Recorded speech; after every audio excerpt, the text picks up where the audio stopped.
Good evening, friends of News 24, subscribers, readers, viewers, wherever you are tonight.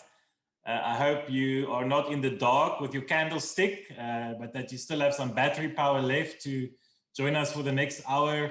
My name is Adriaan Basson, and this is our latest episode for Frontline. We will be talking about whistleblowing, blowing the whistle on corruption, with 4 authors of fantastic new books that's recently been published. And I'm very privileged to have them joining us tonight here on a big day in South African history. A few things happened today that are relevant to this discussion. Firstly, the Health Minister, Zweli Mkhize, has gone on special leave. He's, I almost said a weekend special, but maybe a bit longer than the weekend special finance minister we had. We'll maybe hear from Themba Maseko later if special leave is indeed something that ministers could be sent off to. What does it mean? Does it mean playing a lot of golf? Does it mean thinking about your sins? And why didn't he just step aside? We also had today Iqbal Sharma, the guy with the big mansion and the famous wife being denied bail. So from Sandton to a Bloemfontein prison cell, a big fall from grace for one Iqbal Sharma, and at last some movement in the state capture prosecutions. We will ask our wonderful panel about these developments and whether it should give us hope as South Africans as we try to steer away past this recent history of state capture. My guests tonight are Mosilo Mothepu. Mosilo is the author of Uncaptured, the true account of the Nenegate Trillion whistleblower. She's the former CEO of Trillion Financial Advisory, and she blew the whistle on the Gupta's capturing of SOEs through Trillion and regiments. A brave, brilliant woman who wrote a fantastic book that all of you should read. Welcome, Mosilo. We are also joined by Themba Maseko. Thank you, Adriaan. Themba Maseko is a former government spokesperson. I used to deal a lot with Themba, made him very cross as a journalist, but he was a consummate professional, always returning your questions. Themba, I don't know if you know, but these days it's no longer a requirement to respond to questions. He was the head of the GCIS and a senior civil servant who blew the whistle on the Gupta's attempts to capture government's marketing budget for their publishing house. And he wrote For My Country, Why I Blew the Whistle on Zuma and the Guptas, a brilliant book published by Jonathan Ball Publishers. And last but not least, we have 2 gentlemen from Cape Town. So they are currently on load shedding, but they have made plans to be here with us. Matthew Blackman and Nick Dall, the authors of Rogues Gallery, an irreverent history of corruption in South Africa, from the VOC to the ANC, which I thought was a fantastic title. The cover is just brilliant, and I'm so glad that you guys wrote this very important history book. So welcome to Nick and Matthew. I'm going to start by asking each of the authors just to tell us, why did you write this book? Why was it important for you to write this book? And what was the hardest part of writing the book? Mosilo, can I start with you? And if you can just unmute yourself. Thank you. Good evening, Adriaan. Good evening. I'm not sure if it's viewers or listeners. It's a pleasure to be here. Thank you so much for the opportunity. I've always been a professional who wanted to, and indeed, specialize in infrastructure finance. And so I had a passion for economic development through infrastructure. So I had a history with the banks, but actually it was regiments in Trillion that really introduced me to the SOCs, the Transnets, the Escoms, and the Denels, and the SAAs and the SA Express. But I saw something that was wrong. First of all, regiments had when I left in 2010, their revenue was 20 million a year. When I arrived there, it was 800 million a year within 5 years. And I asked them what was the magic formula. And they said, no, we have these two men. They're called business development partners, Salim Issa and Kuben Moodley. They've got connections into the echelons of power, and they open the taps for us, and they share a portion of the fees we make. Now, having been told by Eric Wood in October that the president is going to fire Nhlanhla because he's refusing to sign the trillion rand nuclear deal, and he's refusing to sign Dudu Mweni's SAA fleet. And then we go now to Nenegate, and it happened. And you saw how devastating the market was. And then it was replaced by Mr. Pravin Gordhan. But on the 16th of March, while I was CEO now at Trillion, who moved across to regiments, I was told that the president wanted to fire Pravin Gordhan. And that was very concerning to me, to think that they still wanted the keys to the treasury. Trillion had no contract with any SOE. And they built billions of rand with Eskom, 700 million from Eskom, billions from Transnet, SA Express. And I had an obligation to, first of all, blow the whistle, because I'm a patriarch, because I'm a Christian, and South Africa was burning, and the president had abdicated his responsibilities to the Saxon world shebeen. And it was completely unacceptable. So I had a moral and legal obligation to assist Thulimba Donsela in writing her book.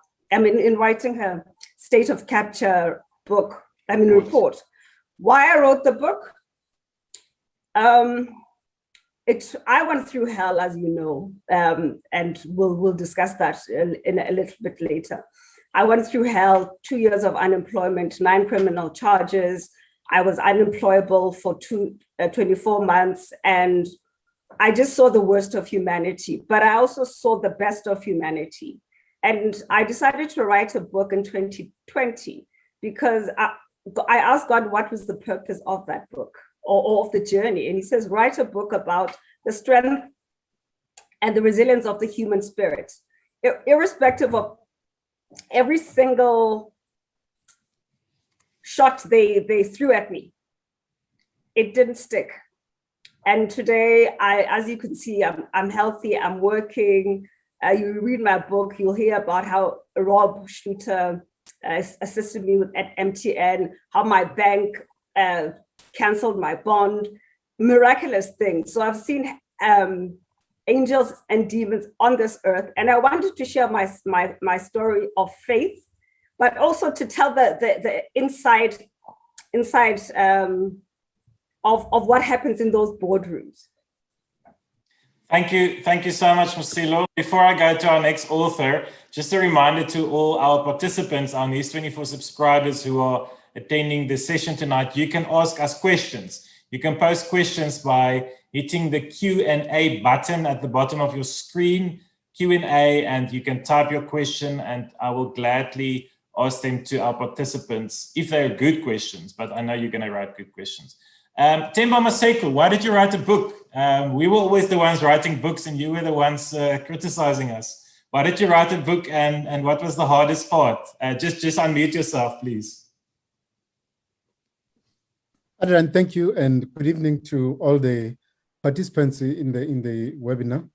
Well, my story has been told by people like yourselves, Adriaan, and many other journalists, and I thought it was opportune for me to begin to tell my story in my own words. So that's the first major reason.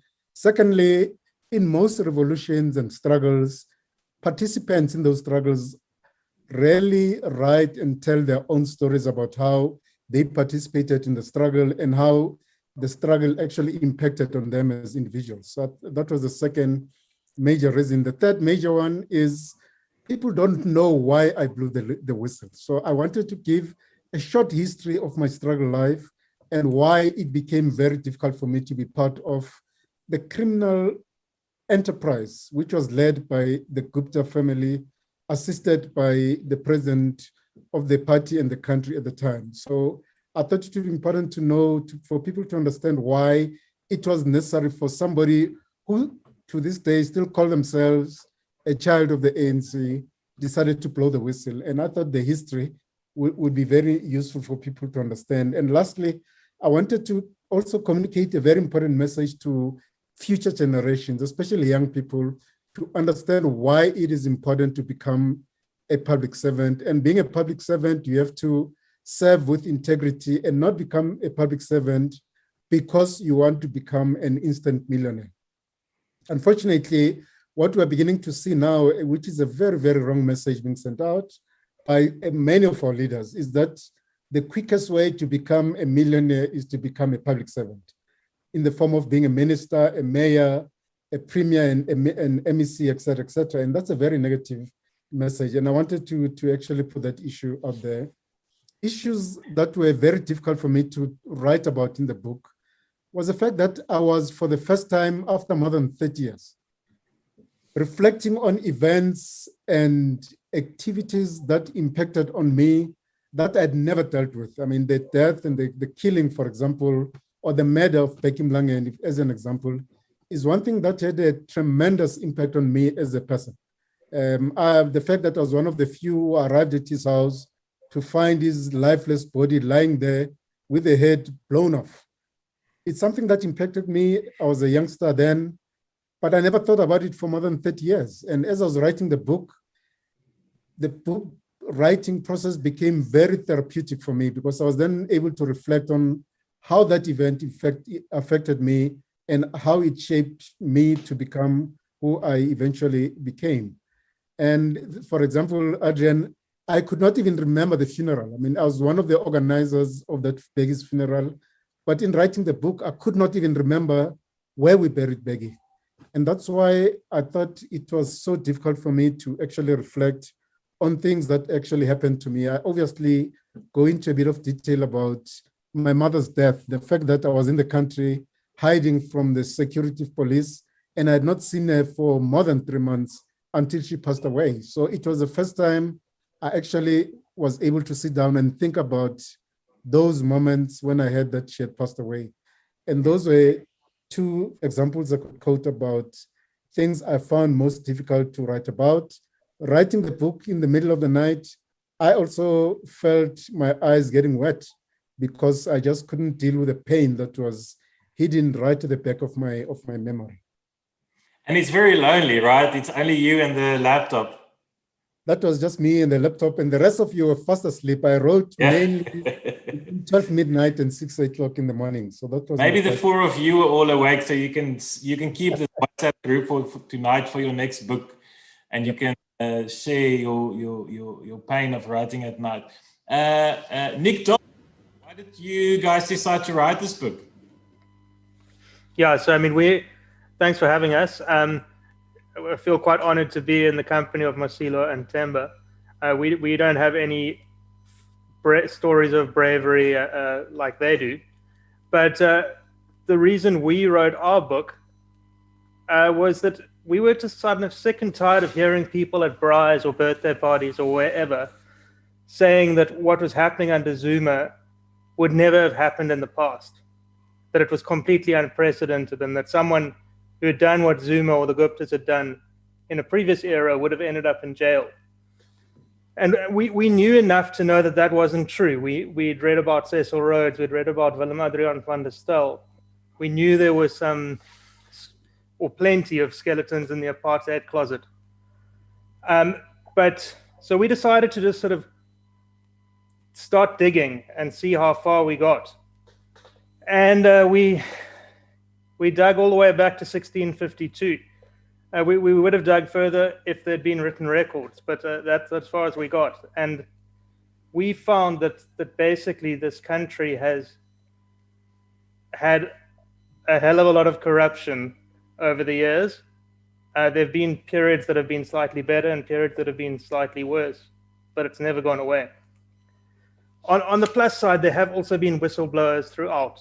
So way back in 1700, a guy called Adam Tuss and 62 other farmers bravely blew the whistle on Willem Adriaan van der Stel, and they were tortured. They were put through sham trials. They had their livelihoods challenged, just like Mosilo and Themba. But they did actually prevail in the end. And so that was one of the good things about our book, discovering all the whistleblowers. The hardest thing about writing the book, I mean, it's quite depressing to kind of realize how terrible human beings can be, and just for so long, and every different kind of person just doing horrible things to their country. That's kind of why we decided to make the book irreverent, because if we hadn't made it irreverent, I don't know if we would have managed to write it. It would have been like, do I want to trudge through another 20 episodes of corruption and theft and fraud and bribery? So we decided to put jokes into the book to kind of get ourselves through it, to make the experience more fun. Humor keeps us alive. Thank you, Nick. Matthew Blackman, if I can come to you and ask you to tell us about this phenomenon of state capture, because we spoke about corruption for many years, but then over the past, probably 6 or so years, this term of state capture came in, and it also features in your book. You specifically look at Cecil John Rhodes and the Broederbond. Can you just tell us why you believed it was important to write about them today, many years later, in the context of the discussion around state capture? So, I mean, I think what is interesting for Rhodes is that he attempted a state capture. And I mean, he attempted a corporate capture, which he did actually, he did actually do. But he then eventually, was voted in Prime Minister of the Cape. He initially sort of slightly unwillingly, but then he realized what a good thing this might be for his, for his corporations and for De Beers. And then he did make an attempt at a version of state capture. But one of the things that held him back was that he could never entirely control the parliament.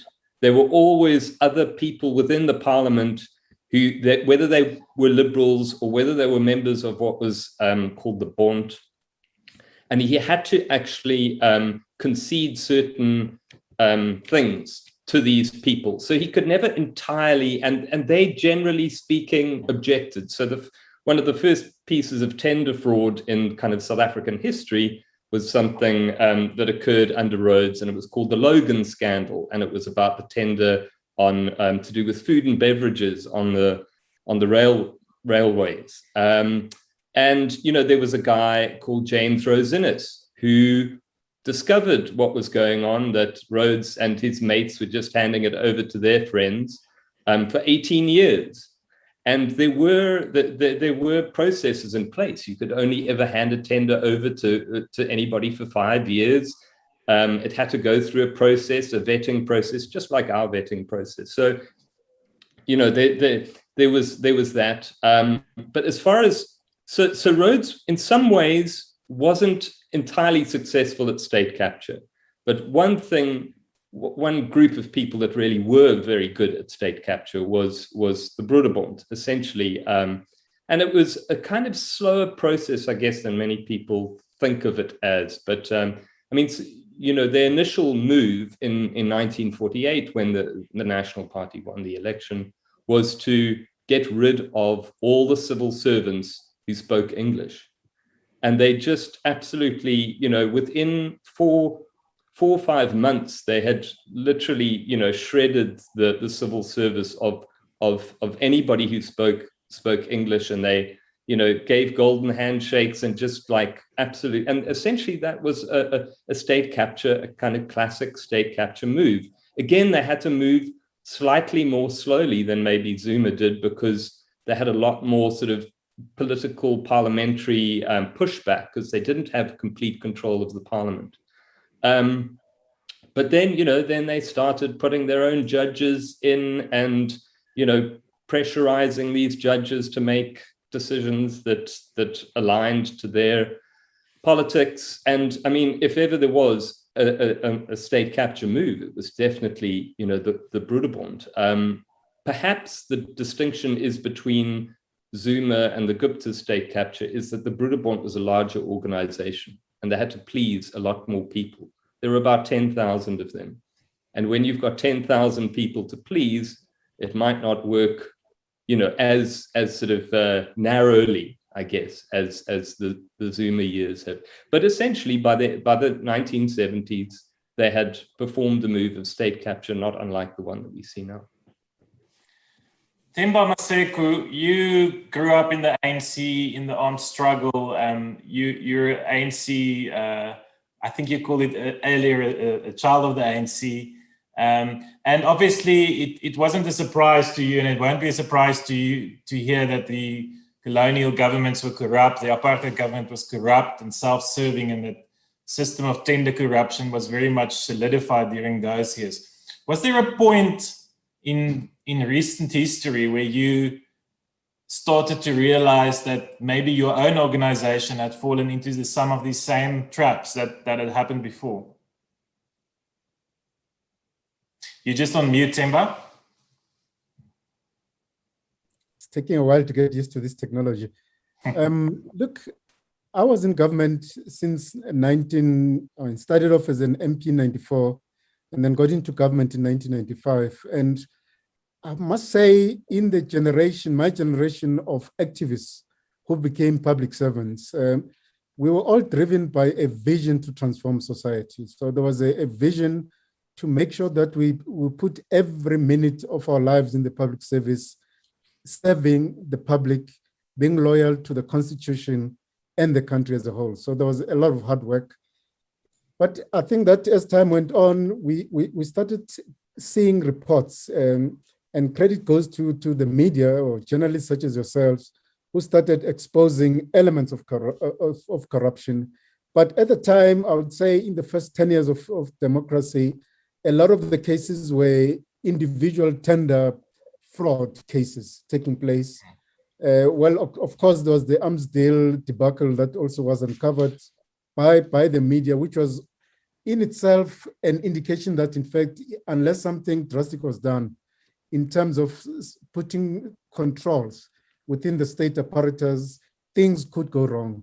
But come 2007, I think that's when you saw a wave of people joining government, not just individuals going into government with the objective of stealing, but you saw a wave, a large number of people coming into the leadership of the party, and many of them ending up in senior positions in government. And that's when we started seeing, what I refer to in the book as it's our turn to eat mentality, where many politicians, we're talking MECs, ministers, mayors in local government sphere, beginning to go in there to actually improve their own personal lifestyles, helping their friends to make money out of state contracts. And I think it actually got broader.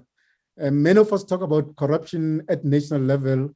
The biggest corruption, I think, is unfolding at municipal level, where a lot of money is being stolen by people in municipalities. So that's when you started seeing a wave. But when Zuma became president and the Guptas came into the picture, we sort of started seeing something of a much more organized form of corruption, where this Gupta family used its influence over the party by taking control of the party president and using that to actually begin to invade the state apparatus in its totality.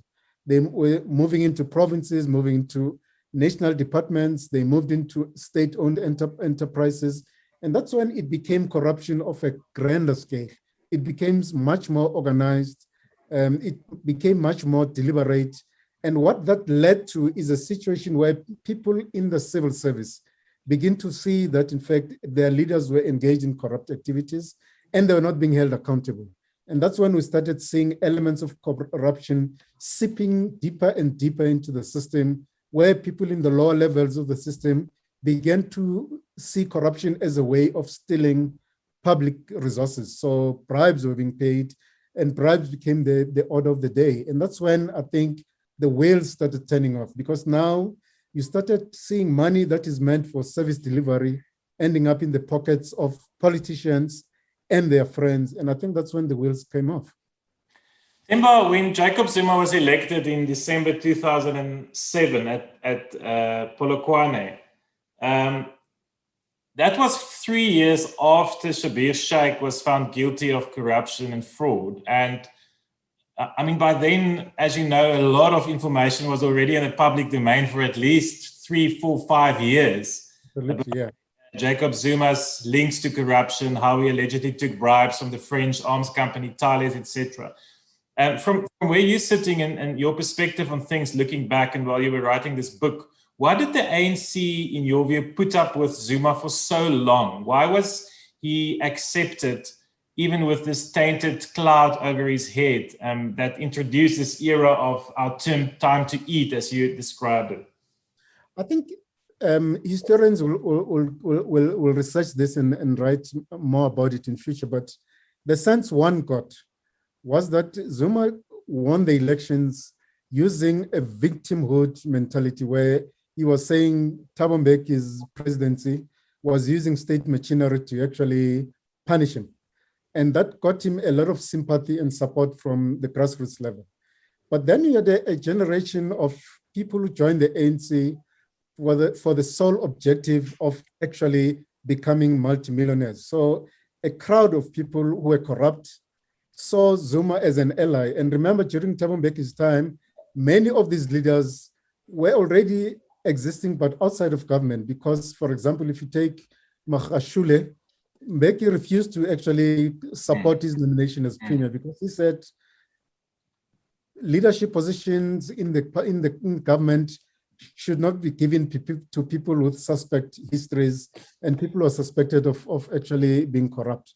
So we saw a lot of that generation of people siding with Zuma, getting him elected, knowing that he was going to pay them back by giving them positions in government.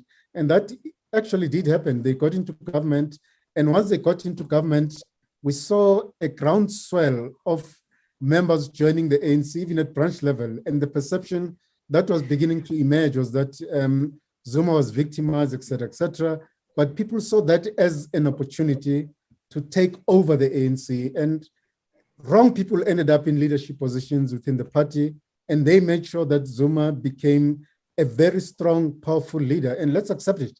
Zuma became one of the most powerful leaders of the ANC because he controlled the membership at ground level of the ANC. And when people got elected into party structures, they, in a sense, almost feared the power of the branches. Zuma kept on saying the power of the ANC lies in the branches. And that's where a lot of infiltration of the ANC took place. And that's how he ended up actually being re-elected as president for a second term, and thereby becoming president of the country for a second term as well. Mosilo, if I can just come in on this. Yes, thank you. I think there was a culture of impunity during that time. Now we understand why there were such frequent midnight reshuffles.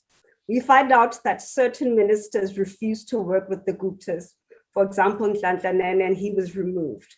And yourself, and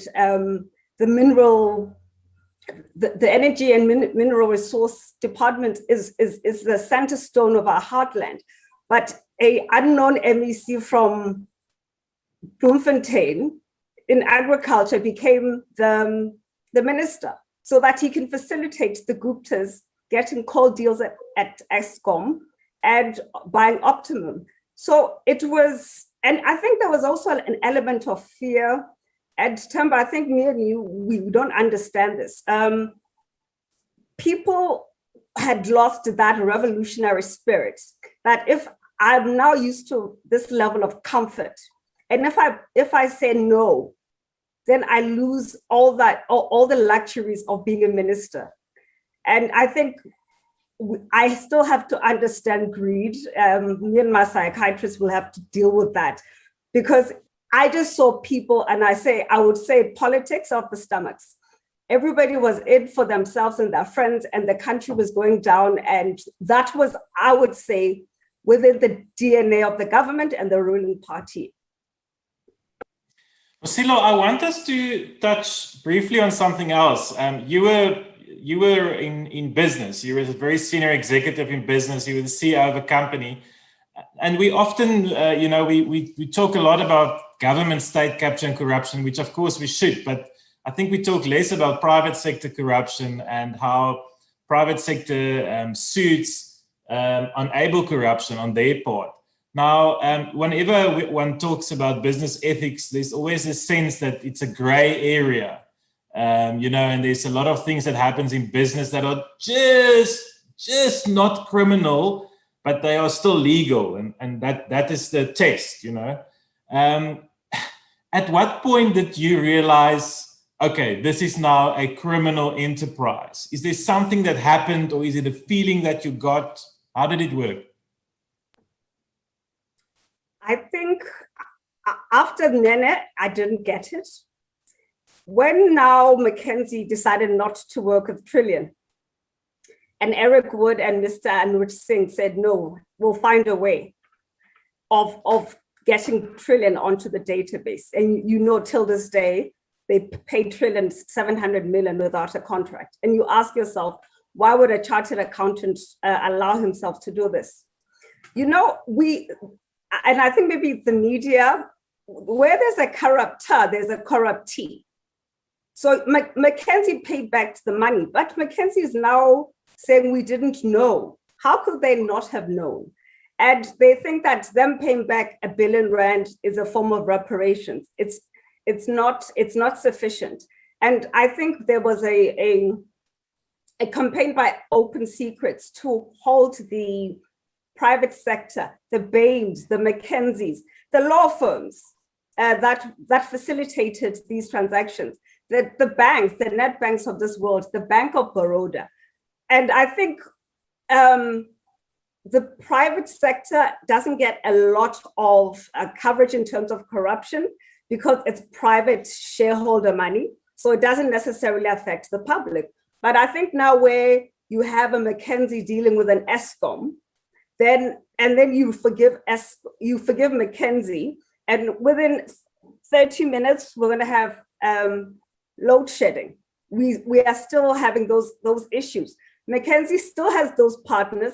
ESCOM had to do a complete turnaround from the chairperson to the executive to the board. And if you've been following the ESCOM files expose on News24, you will know that there were also some chicken deals and other things involved in giving us load shedding with the McKinseys and the Trillions of the world. Sorry to interrupt you, Mosilo. It shows that, as you said, my other panelists there, corruption and state capture did not start in the Zuma years. These people had been looting Kusile, Mudupi. And if I can just say, state capture has a form of legitimacy. You always identify a need. And for example, Kusile. And you know that there's going to be a tender, you align your people, you inflate contracts, and they have all these ways of buying you Mercedes-Benzes, buying you chicken farms, or cars or whatever. So there's always a legitimate that's air of legitimacy. And what Trillion did and regiments, because they were BEE, they always wanted to be behind an international consultancy firm to have that air of legitimacy, global best practice.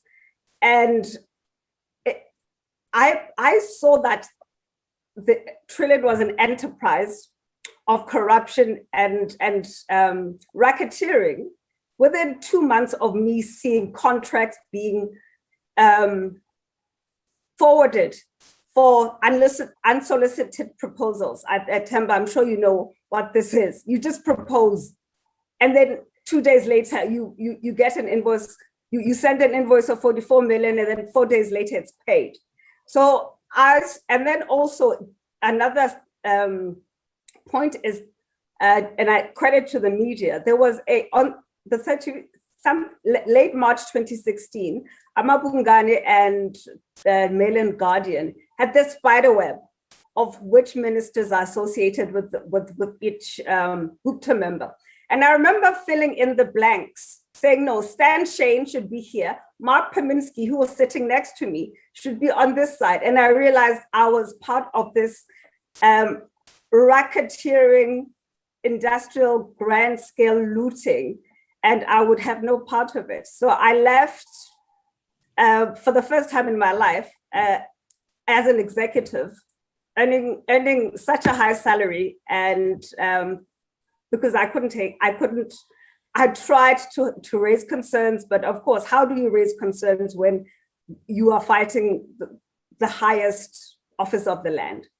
And then you had, Mosilo, what you call in your book a Damascus moment, where you went to Egypt, and you also write that people have to find the courage to blow the whistle. Just take us into that thinking and that moment in how you got that courage. When I left Trillion, I got a legal opinion with regards to what my obligations are as a director in terms of the Criminals Procedure Act and the Companies Act. And Johan Ruth was very, very stern. He says, you were complicit, you have to go to the police, the public protector, or an MP. And I said, no, but these people are going to kill me. The police are corrupt. I'm not sure which MP is a Gupta MP. So I left. Yes, we had lots of Gupta MPs back in the day. So I went to Egypt, where my former life partner was the ambassador in Cairo. I'm sure Themba Maseko has worked with Vosima Vimbela. And he took me to Sharm el-Sheikh. It's a peninsula, gorgeous, and I'm a Christian and he's an atheist. And I was surprised that we were taken on a tour to see the wilderness where the children of Israel were freed and they wandered around for 40 years. And Mount Sinai, where Moses got the 10 Commandments, and the descendant of the burning bush. And I remember feeling so spiritually emboldened and awakened and strengthened. And then going back to the hotel, and then having Chardonnay as I'm watching the sunset. And I asked the waiter, what sea is this, by the way? And he says, no, it's the Red Sea, madame. I said, no, but it's blue.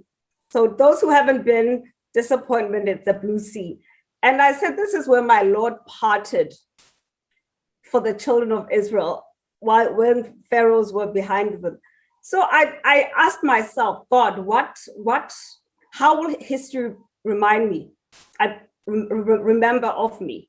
How do I want history to record my contribution in South Africa? The only thing necessary for evil to triumph was for good men or women to do nothing. And it's been quite interesting that I had to ask my mother, and it's a hashtag now. What is more dignified? If I go to the public protector, and then they kill me, and then my mother lays a wreath on my coffin, or if I don't do anything and I'm complicit, and then I'm in prison, and then she has to visit me with tampons and contraband. So the decision was a wreath or tampons, and I chose the wreath. And it's quite interesting that the legendary Zaitz Mda in Ohio on Sunday said, Miss Mosilo Mothepu had a choice between a wreath and tampons. She chose a wreath.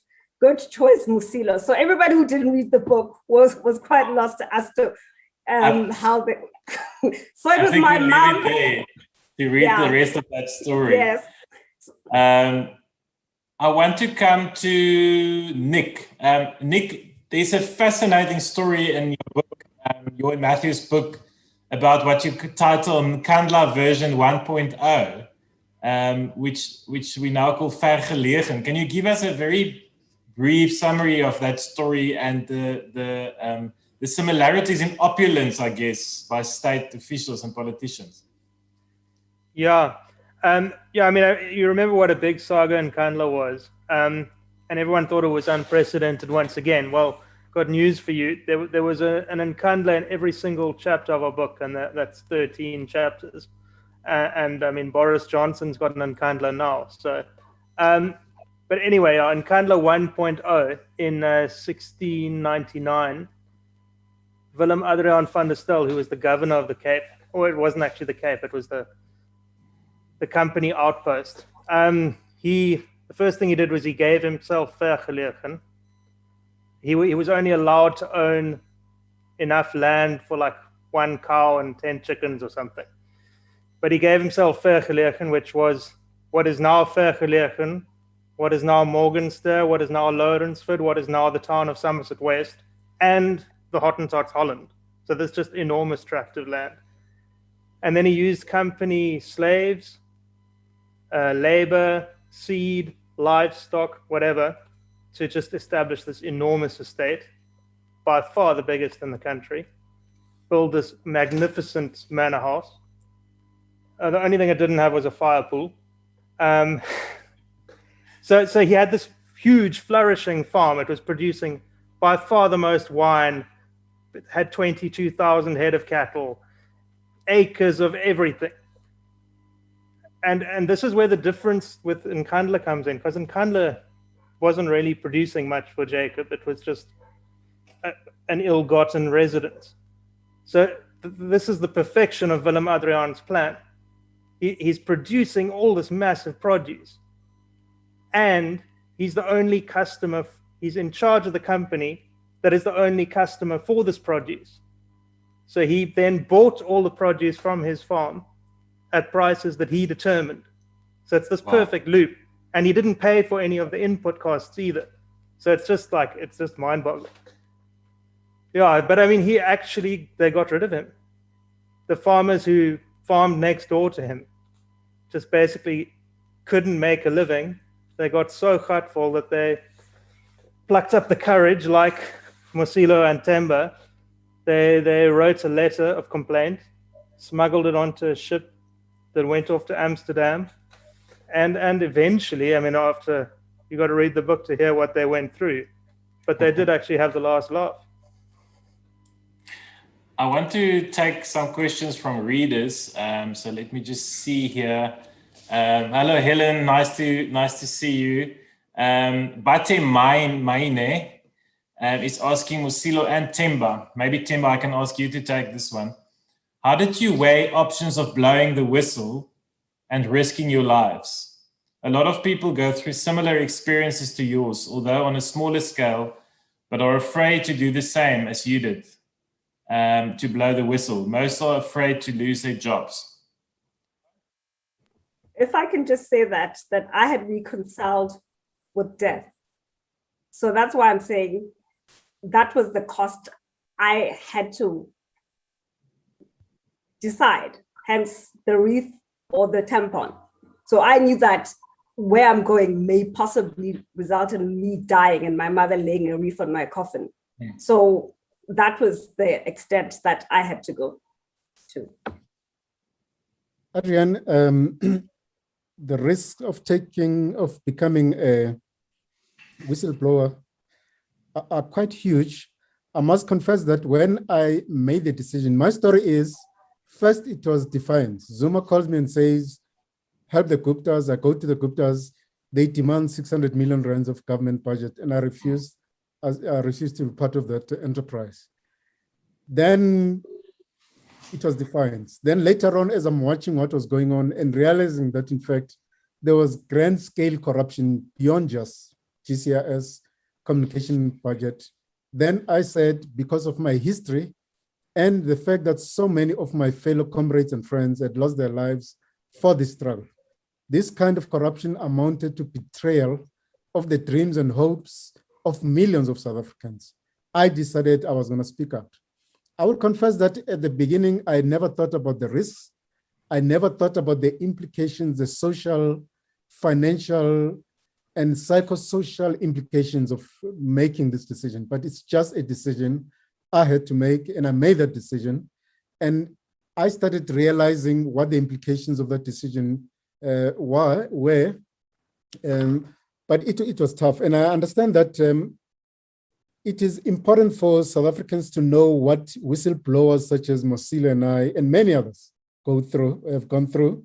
Many actually have lost their lives. If you read Mandy Winner's book, she gives examples of people who actually lost their lives because of blowing the whistle. So it's important for the country to understand, and I'm glad that we're now speaking openly about what whistleblowers go through. The risk with this kind of discussion, though, is that it has the potential of scaring people who are inside the system, both in government and the private sector, from speaking out, because they say, I don't want to go through what Mosilo and Themba and many others have gone through, so I'd rather keep quiet. So that's why it's important that we move faster to create a framework that supports whistleblowers so that they don't have to go through this, because the only way we can fight corruption is not just about whistleblowing, it's to make sure that people are held accountable for the wrongs that they've done. When people know that they will be held accountable, they'll go to prison and wear orange overalls. I think we'll begin to deal with the scourge of corruption. But whistleblowers out there need to know that there's a support system by government, by companies. Companies must stop persecuting whistleblowers such as Mosilo. Companies must support whistleblowers because, I mean, in my case, I ended up being called politically exposed and I couldn't find a job, I couldn't raise money to start my own business. So businesses consider us as a political risk, so they don't want to be seen to be associated with us.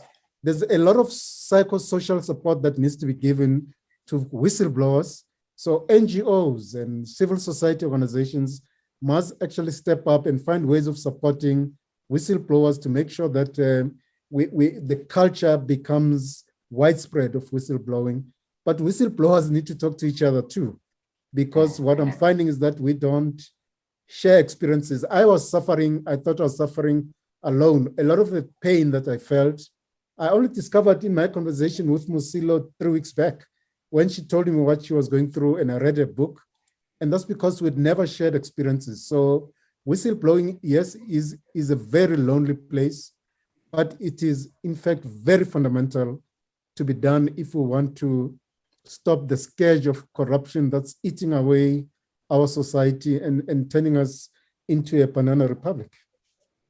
So Themba, if there's someone tonight who's watching this, who sitting with information and is contemplating whether they should leak that information, and they read your book about your the impact on your health, the isolation, the withdrawal from social activities, you know, the struggling to find employment, what would you say to this person?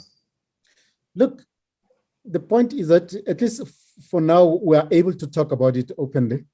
I would say to that person, you join the public service, you join the company to be of service to your country and to your nation. So if you identify corruption, expose it. Those of us who've gone through this difficult period are doing our damnness to make sure that in fact there's a support system that will be put in place. And it may require some changes in legislation, but we're doing lobbying, new organizations are being set up. More pressure needs to be put on corporate South Africa, corporate leaders to support whistleblowers by giving them jobs, by supporting them, by paying their kids' school fees, and doing all kinds of support that needs to be done. So we're doing as much we can do, but the message to people who are still in the system, both public and private sectors, there is no option but to expose corruption, because at the end of the day, this is our country, all of us, and we can't allow corruption to eat away something that we so fondly love, and that is our country, something that we must bequeath to future generations. There's a question from Karam Singh from Corruption Watch that I'd like you and Mosilo to respond. What would the panelists think about a system that incentivized or financially rewarded whistleblowers, for instance, when there is a financial recovery that flows from the whistleblowing? Thank you so much for that question. I had a chosen statement in December 2020 at the Zondo Commission, pleading, number one, legislation has to be changed. Right now, it's a flimsy Labor Act legislation that says you can't be sidelined, suspended, or fired if you blow the whistle. You are outside in the cold and you have to fight a corporate with big pockets like I did with Trillion. I had a 1.3 million rand bill. And I spent those 2 years unemployed, so no corporate would touch me. I was deemed a political risk. My integrity was compromised. So I've lost my livelihood. I used to earn 2.3 million rand at Trillion. For 2 years, I earned absolutely nothing. And there was no fund to help me. And it was PLUF, by the way, when we talk about NGOs, who assisted me. They flew all the way from Paris. Isolation, South Africa didn't care. And till today, we have this discussion. I've been having this discussion since Parliament 2017. Nothing has changed. It was Rob Shooter who saw that I was about to sell my house and go and apply for bankruptcy that he called me. You know, and then there was this hashtag hire Mosilo.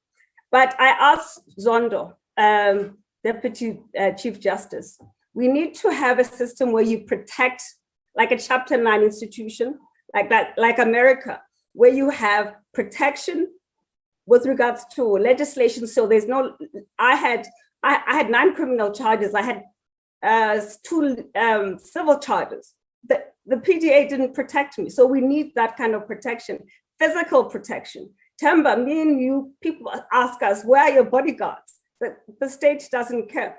But also the US and Germany have a system where they reward the whistleblower, anything from 10 to 30% of what the state gets. So for example, my contribution in getting Eskom's 700 million rand from Trillion, let's say I was going to get 10%. That's 70 million rand that was going to go into my coffers.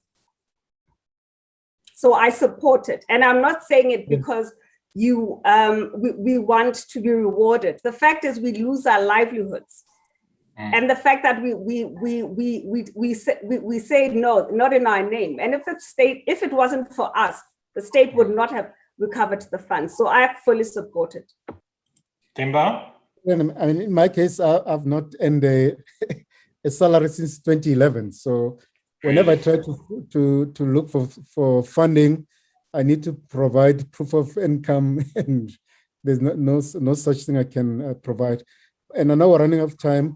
I prefer financial support as opposed to financial reward, because we got to drill deeper into this issue so that people blow the whistle, not with the objective of making money out of it.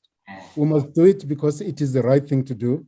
And if we suffer consequences, then there must be financial support to those who suffer those consequences. So if you blow the whistle, you lose your job, and your kids are kicked out of school, you lose your house, you lose your cars, there needs to be financial support to cover you in that sense. I don't, at this stage, I have not thought deeply about this, but I'd prefer financial support as opposed to financial reward. But it's something that needs to be thoroughly investigated in my view. I support both, definitely. And also another part, Adriaan, that people don't understand is the emotional, psychological isolation that we suffer from. Themba, and you can relate with regards to how unemployment affects you, the insomnia, the depression, the feeling of you're useless. I suffer from post-traumatic stress disorder. I have a trauma counselor. I had a nervous breakdown, after Tammy Gianna's lawyer cross-examined me. But anyway, Tammy was fired from Transnet. But I spent 430,000 rand out of my own savings for my mental bill. So it's a terrible road, and I don't want to scare anybody. That's the reality of it. I'm still dealing with it today. I had TMJ where my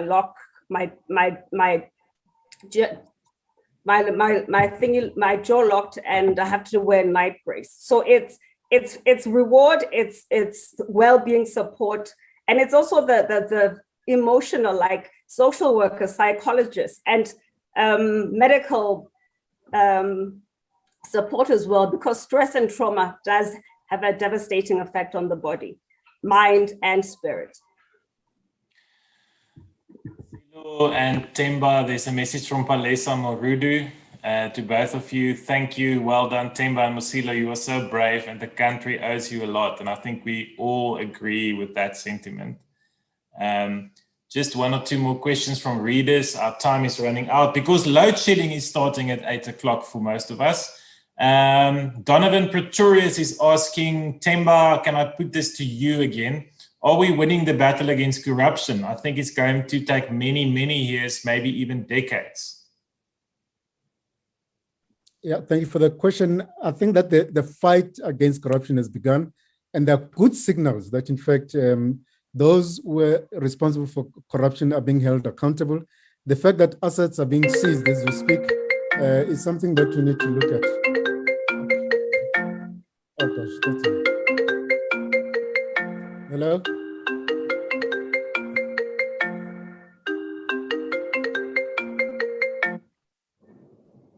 So apologies for that, my phone.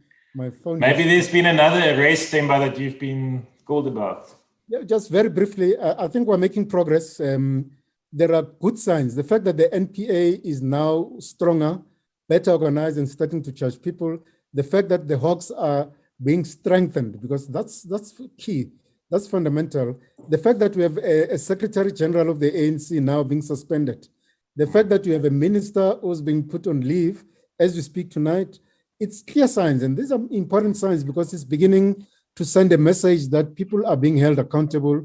Those in the system, lower in the system, civil servants, who are also being tempted to get involved in corruption, are seeing that, in fact, steps are being taken to deal with corruption. So I think we're on the right direction. Not there yet, but I think we're making progress. That's a great note to end off. Themba Maseko, thank you so much. Mosilo Mothepu, thank you. Blackman and Nick Dall. I get asked by readers, how can they support you guys? Support authors and whistleblowers? Well, there's one way, and that is to buy their books. So go and buy Mosilo's book. It's titled Uncaptured by Mosilo Mothepu. Uncaptured, the true account of the Nenegate trillion whistleblower. Go and buy Themba's book, For My Country.